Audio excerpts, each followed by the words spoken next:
In the sanctuary of our church, at the base of the altar just behind the piano, stands a towering white cross stretching from floor to ceiling. And like most objects and people that are ever present and always available, I mostly stopped seeing and appreciating it. A few Sundays ago, I arrived to find the cross completely obscured by a black curtain. Suddenly, the cross I hardly ever noticed was jarring in its absence.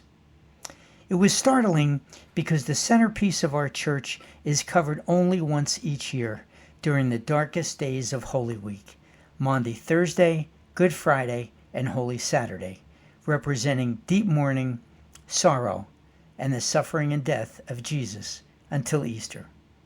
On Easter morning, we gather to find the cross visible again, symbolizing that light has triumphed over darkness.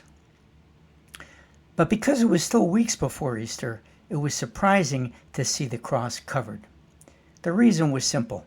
A play was being staged in our sanctuary due to an emergency construction issue in our theater.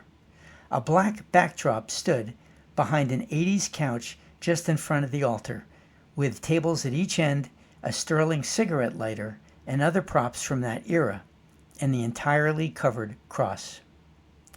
This past Sunday, I looked up to notice something miraculous, the faint outline of the cross pushing through the darkness of the curtain.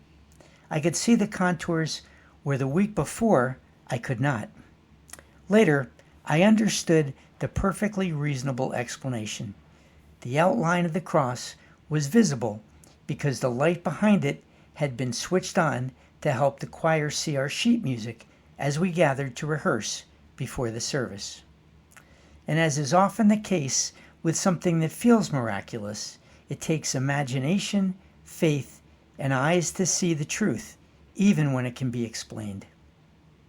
If you ask me, the cross, even just a faint contour of its lines pushing through the darkness, is the very essence of Easter, enduring hope even in the darkest of times.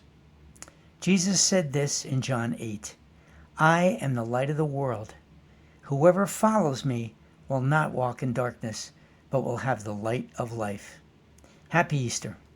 The song pairing is a new version and recording of Love Has the Final Word, which seems apt for Easter.